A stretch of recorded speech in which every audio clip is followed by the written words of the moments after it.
shi wannan dawafi in kana yin safa kowace kafa ka taka za a ɗaukaka darajarka, in ka daga kafa ta biyu za a gafarta zunubanka, haka mutum zai ta yi yana zagayawa.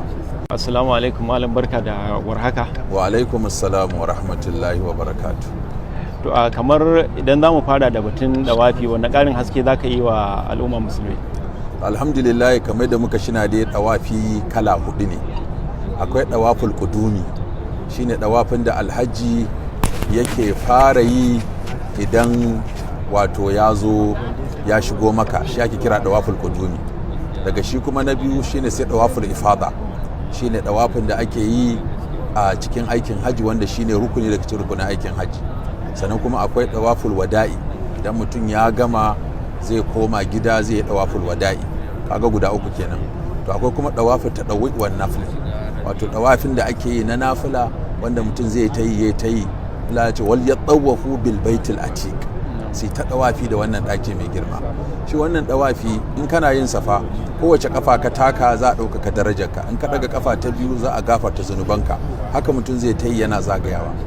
Idan ka ga dawafi rukuni ne a umara, rukuni ne a haji, amma fa dawafi baya yiwuwa fa sai an kiyaye abu 10, sai mutum ya kiyaye abu 10 kafin dawafin sai zama karbabbe.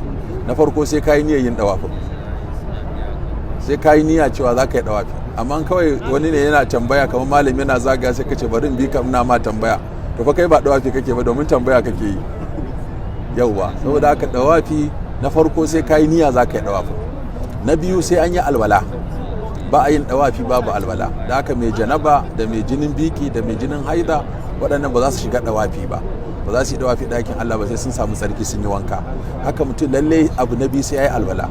Idan kana dawafi alwala ka ta ware, to dole ka fito waje ka zo ka sake alwala, ka je ka sake dawafin. Wasu su daga farko za ka faro tunda alwala ka ta ware. Sannan na uku, dawafin nan ba a yin sa da najasa a jikinka, dole sai ka tabbatar cewa rigarka babu najasa, shine abu na uku. Abu na hudu, dawafin nan sai ka yi shi guda 7. Mutum ba a yin dawafi haka kawai adadin da kaga dama, kwaya 7 za ka yi. Sannan abu na 5, dawafin nan sai ka yi shi ta dama, kaga ai ta dama muke zagayawa, in ka zagayo ta hagu bai ba, dole ka zagayo ta daman nan. Sannan abu na 6 sai ka yi tartibi, ma'ana sai ka yi a jere. In dai ba sallar farilla aka tayar ana tsakar dawafi ba sai mutum ya tsaya ya sallar farilla, ko aka tada sallar jana'iza sai mutum ya tsaya, ko kuma mutum ya gaji sosai to zai iya tsayawa ya huta sai ya dora ya ci gaba. Amma ba haka ba, an fi so kai ta yi har sai ka gama wannan guda 7. Sannan kuma sai ka zagaye ɗakin gaba ɗaya, ba za ka zagaye wani bangare na ɗakin ba, dole ka zagaye ɗakin gabaki ɗaya. Sannan shine wato mutum aka tabbata cewa yana yin dawafi. Duk wannan yana cikin abin da in baka yi su ba to dawafinka bai cika ba. Ka zagaye ɗakin gaba ɗaya, ka yi shi ta dama, ka yi da niyya, ka tabbatar kana da tsarki, ka tabbatar ka yi guda 7, ka tabbatar ka yi a jere, ka tabbatar ka yi shi ta dama. Duk waɗannan yana cikin abin da kuma ka tabbatar kana da tsarki na alwala, banda mai janaba, banda mai hada, banda mai nifasi suna tsakan wannan, su suka za su tsallake dawafi. Kuma duk sanda ka zo alhajar al-aswadi akwai abin da za ka yi shine kai sumbaci alhajar al-aswadi. Shi wannan dutse daga aljanna yake, kuma annabi alaihi salatu wasalam ya ce duk wanda ya sumbace shi dutsen zai masa shaida a gaban Allah ranar alkiyama cewa ya sumbace shi, zai zama shaida a gaban Allah. To amma sumbatar ba ta yiwa saboda kokawa, da haka sai aka sunnanta abubuwa guda 4 zayin an zo kan alhajar al-aswad. Na farko, inda dama ka je ka taba shi da hannu ka kuma sumbace shi da baki, shi aka fi so. In wannan ba zai yi ba, lokacin da ake dan tafiya da 'yan sandan nan sai ka dan dora sandarka a kai sai kuma ka sumbaci sandar. Na uku ba zai yi ba, sai ka dora hannunka kawai sai ka sumbaci hannun. In wannan ba zai yi ba, kawai sai ka nuna shi kai kabbara, ka nuna shi ka ce Allahu akbar, shikenan ka wuce.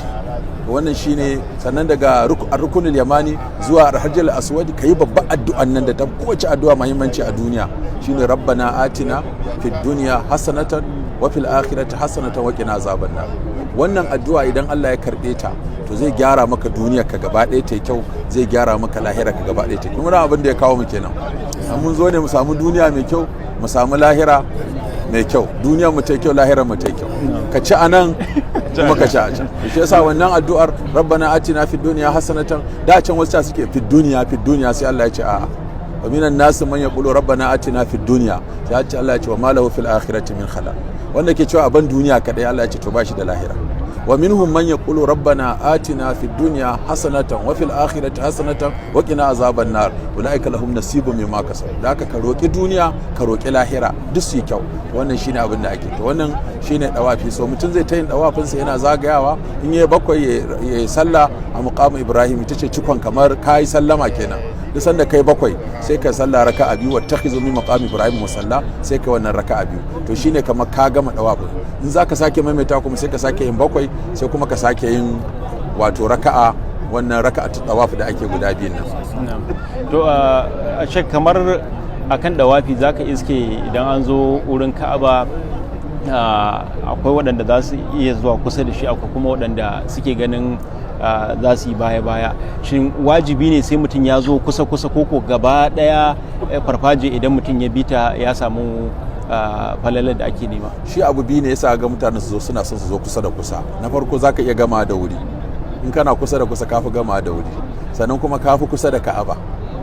Amma in cinkoso ya cinkoso ka kama daga baya, musamman waɗanda suka san ba su da ƙarfin, tunda ba ko kawai ake so a yi ta buge mutane, a ta jiwa mutane rauni, wanda aka ga yana ta buge mutane. To ladan da kake samu din nan, ka maki wancan, ka buge wancan, ka fasa wancan baki, ka tura wancan, ka hankada wancan, duk anan zaka zubar da ladan. Saboda haka a yi da taushi, a yi da hankali, a yi da nutsuwa ake son a yi, kuma mutum ya dinga halarto da girman Allah da muka bar matanmu, muka bar gidanmu, muka bar garuruwanmu, muka bar komai namu, muka zo domin neman yardarsa. Wannan za mu dinga sawa a zuciya. Idan an zo sanya shi ihramin nan, wasu suna son su sanya turare, wasu kuma irin waɗannan abubuwan, kamar shi turare da agogo irin na ƙawa, ya abin yake? Ai mun yi bayani cewa tun daga miƙati ka kiyaye abu tara. In mutum mun bayanin su cewa mutum ya yi ɗaya daga cikin taran nan, to zai iya shafar inganci ko kuma cikar wato abin nan ɗinsa, umararsa ko hajjinsa. Kaga na farko muka ce kan mutum ya shafa turare mutuka ya riga ya yi niyya, kai ya yanke farce, kada ya taba gashin jikinsa, kai ya sa hula ko riga ko wando ko yar ciki ko gajeren wando, kada ya nemi aure, kada ya kwarkwasa, kada ya farauta. Ka gane, auren ma kada ya nemi aure, kada ya bada aure, kada ya tura nemo masa aure, saboda su ake kai kama da lahira gaba daya a cikin wannan al'amarin.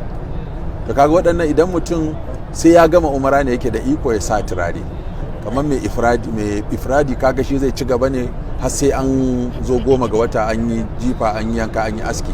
Shi kuwa mai tamattu'i kaga zai umararsa daban ne, zai hajjinsa daban. To in ya gama umara zai iya sa turare, ya yanke farce, ya komai. Amma lokacin da baka sauke umara ba, in ka sa turare kuma ai kai laifi. To kamar a wuraren wanka haka mutum zai iya sa turaren, ko kuma kafin ya sa yawa kafin ya sa ihramin zai iya shafa a jikinsa, ba a jikin ihramin ba. Idan ka shafa a jikinka sai ya zama bayan kayi harama kuma kanshin yana nan, kana jin kanshin, to wannan ba zai cutar da kai ba, domin ka shafo shi ne kafin a hana shafawar, sabanin ka shafa bayan an hana shafawa.